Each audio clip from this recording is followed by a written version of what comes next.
हर्ष, आपकी नज़रें आजकल एफआईज और डीआईज क्या कर रहे हैं, म्यूचुअल फंड क्या कर रहे हैं, इस पे निगाहें काफ़ी ज़्यादा हैं। अभी आज क्या कुछ लेकर के आए हैं हर्ष आप? बिल्कुल सर, हमने पहले ये जो आंकड़े लेकर आए थे कि एफआईज क्या खरीद रहे हैं, क्या बेच रहे हैं, तो हमने बताया था और बहुत अच्छा रिस्पांस मिला था। लेकिन आज हम लोग जो वीडियो लेकर आए हैं, जो पूरा ये चीज़ ग्राफिक्स लेकर आए हैं, उसमें बेसिकली हम लोग बताएंगे कि एफआईज ने जिन शेयरों को बेचा तो और यहाँ पर डीआईज ने उन शेयरों को लपक लिया, या फिर कहीं वाइस वर्सा की बात करें कि एफआईज ने जिन शेयरों को यहाँ पे बेचा और डीआईज ने उन शेयरों को खरीद लिया। तो ये वाइस वर्सा चीज़ें हैं। और साथ ही हम लोग बताएंगे कि रिटेल निवेशकों का जो पार्टिसिपेशन है वो कहाँ बढ़ रहा और घट रहा है। तो सब चीज़ें यहाँ पे एक मिक्सचर रहेगा। तो सबसे पहले हम लोग कुछ आंकड़े आपको दिखाते हैं। ये देखिए, Q4 में सबसे पहले मैं आपको बताऊं कि जो एफआईज हैं, करीब 30 निफ्टी की 39 कंपनियां जिनमें उन्होंने अपनी हिस्सेदारी को कम किया है यहाँ पर। और आप ये देखिए, सबसे पहले हम लोग बात करते हैं Q4 में एफआईज ने क्या बेचा और डीआईज ने क्या खरीदा है। एटर्नल की बात करते हैं, जोमेटो के नाम से जाना जाता है। एफआईज ने इसमें हिस्सेदारी कम करी Q4 में, 2.92% घटाई है यहाँ पे। और वहाँ पे क्या किया, डीआईज ने खरीद लिया इसको, 3.94% खरीदा है यहाँ पर। इसके सामने एक्सिस बैंक की बात करें, यहाँ पे एफआईज ने क्या किया Q4 में कि इसमें 3.01% अपनी हिस्सेदारी को घटाया है, यहाँ पे होल्डिंग जो है उसको कम किया है। वहीं डीआईज ने क्या किया, इसी के सामने 3.48% बढ़ा दी अपनी हिस्सेदारी को यहाँ पर। तो अपोलो हॉस्पिटल की बात करते हैं, यहाँ पे डीआईज ने क्या किया, हिस्सेदारी में 2.5% कम कर दी अपनी हिस्सेदारी, Q4 की बात करें। वहीं यहाँ पे डीआईज ने क्या किया, एफआईज ने कम किया, डीआईज ने क्या किया, बढ़ा दिया, 2.31% यहाँ पे हिस्सेदारी को इंक्रीज कर दिया अपना। ट्रेंड की बात करें यहाँ पे एफआईज ने हिस्सेदारी को कम किया, टाटा ग्रुप की कंपनी में 2% कर दिया। वहीं एफआईज ने इसके सामने लगभग 2% ही बढ़ा दिया है। और एक जो है जियो फाइनेंस हम इसलिए लेके आए क्योंकि रिटेल निवेशकों का काफ़ी ज़्यादा पार्टिसिपेशन होता है। तो यहाँ पे एफआईज ने खरीदारी घटाई अपनी, बल्कि -3.4% कर दिया, यहाँ पे कम कर दिया। वहाँ पे डीआईज ने इसमें कोई खरीदारी नहीं करी है। तो ये तो पहला आंकड़ा हो गया यहाँ पर। आप पहले पे चर्चा करेंगे फिर? जी, पहले जरा पहली प्लेट ले आइए जरा जी। ये दूसरी प्लेट हटा दीजिए और पहली प्लेट लेकर के आ जाइए। हाँ, ये ठीक है। सर, आपसे जानना चाहेंगे, इनमें कुछ ऐसी कंपनियां हैं जहां पर एफआईज ने अपनी हिस्सेदारी, वो कंपनियां जिन्होंने एफआईज में तो हिस्सेदारी घटाई है पर डीआईज ने बढ़ाई है, आपको कुछ अच्छा लग रहा है? खासतौर से जैसे बैंक आजकल काफ़ी अच्छा, काफ़ी पॉजिटिव व्यू निकल करके आ रहा है, या फिर जियो फाइनेंस, ट्रेंड, जोमेटो, ये तमाम वो शेयर हैं जो कि रिटेलर्स के फैंसी शेयर हैं और उनके ज़्यादातर ये शेयर जो ऐसे हैं जो रिटेलर्स के पोर्टफोलियो में हैं। आप उनको क्या सजेस्ट करेंगे, क्या टिप्पणी रहेगी आप? सर, इसमें 500 में मुझे 2 स्टॉक्स थोड़े अच्छे लगते हैं। एक तो आपने बताया एक्सिस बैंक, जिस तरीके से एचडीएफसी बैंक, आईसीआईसीआई बैंक ने परफॉर्म किया है, तो मुझे लगता है कि एक्सिस बैंक भी वही रेंज में एक अच्छा परफॉर्मेंस आ सकता है, तो वो एक पॉजिटिव है।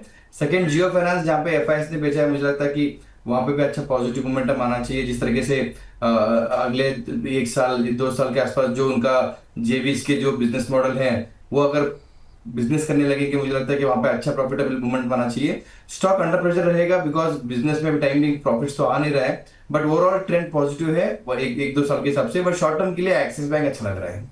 शॉर्ट टर्म के लिए एक्सिस बैंक अच्छा लग रहा है, तो ये इन 5 शेयरों की लिस्ट में ये अच्छा लग रहा है। इस बीच सैनी मोहसिन साहब कह रहे हैं, Vipul sir, I like your expression and zeal. Thank you sir. ये तमाम उत्साह जो है ना, वो आप लोगों की वजह से रहता है।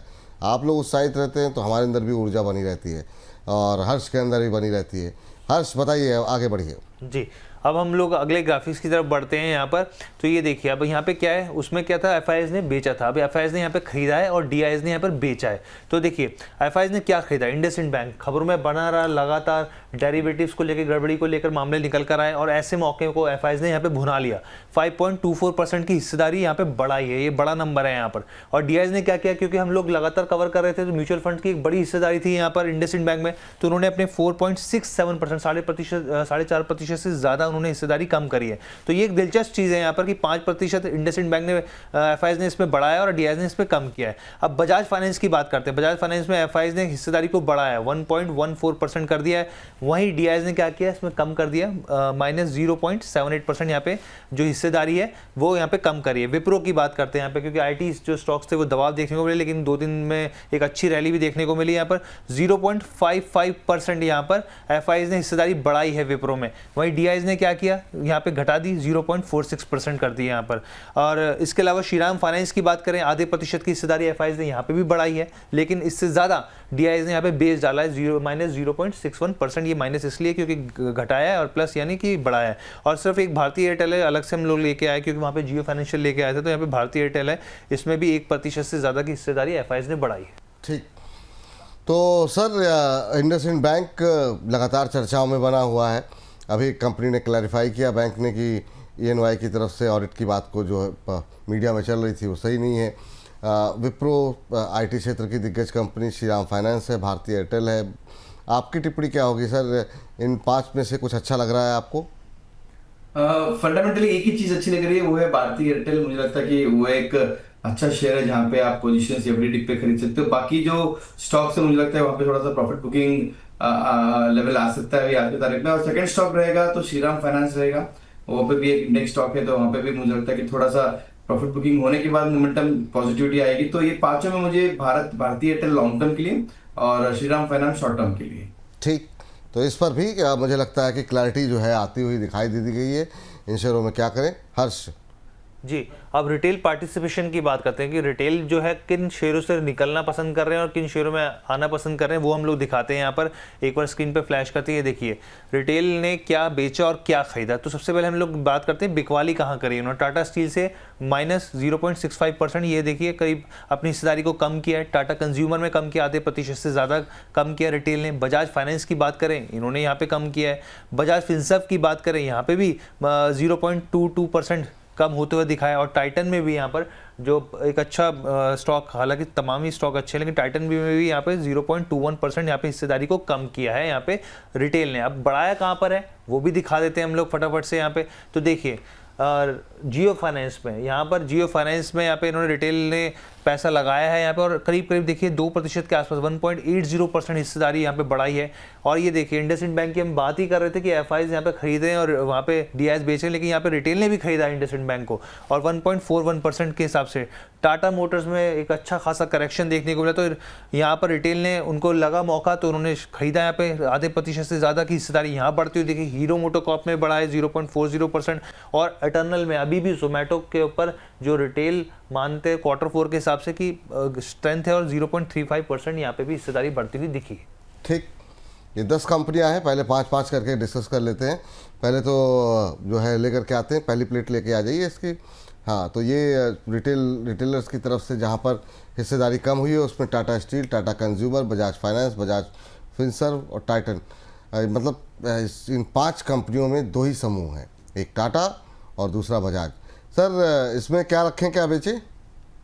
मुझे लगता है कि टाटा स्टील में मैं पॉजिटिव हूँ अभी भी, तो रिटेल ने जो बेचा है, बट मैं बहुत पॉजिटिव, मैं ऑलरेडी शो पे एक बार डिस्कस कर लिए हैं। तो but second stock again Titan है, जो दोनों भी स्टॉक्स मुझे अच्छे लगते हैं। तो बट इसमें बिकवाली से ज्यादा मुझे पॉजिटिविटी दिख रही है टाइटन में as well as Tata Steel में, तो दोनों में पॉजिटिव हूँ मैं। चलिए अगली प्लेट लेकर के आते हैं और इस पर नजर डालते हैं, जिसमें कि नाम शामिल है जियो फाइनेंस का, जिसमें नाम शामिल है, स्क्रीन पर लेकर के आ जाइए, नाम शामिल है इंडसइंड बैंक का, साथ साथ जोमेटो है, हीरो मोटोकॉर्प है, टाटा मोटर्स है। सर टिप्पणी रहेगी आपकी, क्योंकि Jio Finance, Tata Motors, Hero MotoCorp, इन सब में काफ़ी रिटेलर्स का रुझान जो है वो पता लगता है, वो जिस तरह के सवाल आते हैं। आपकी टिप्पणी क्या होगी, इनमें से कुछ अच्छा लग रहा है? Yes, 2 stocks again, Tata Motors one of the favourite stocks है मेरा।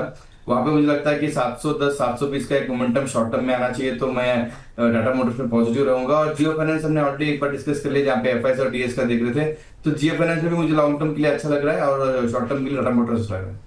ठीक, तो ये मुझे लगता है कि तमाम नंबर्स जो आंकड़ों का खेल लेकर के आए थे उसमें से हमने कोशिश ये की कि जो मक्खन निकल सकता है जितना मत करके प्रशांत जी के साथ, वो निकालने की कोशिश की गई है। हर्ष बहुत बहुत शुक्रिया, थैंक यू आपका। ऐसे ही तमाम अच्छी रिसर्च आप हमारे दर्शकों के लिए लेकर के आइए, ताकि उनका ज्ञानवर्धन भी हो और पोर्टफोलियो में पैसे का वर्धन भी हो, दोनों बहुत ज़रूरी है। बहुत बहुत शुक्रिया, बहुत बहुत धन्यवाद आपका।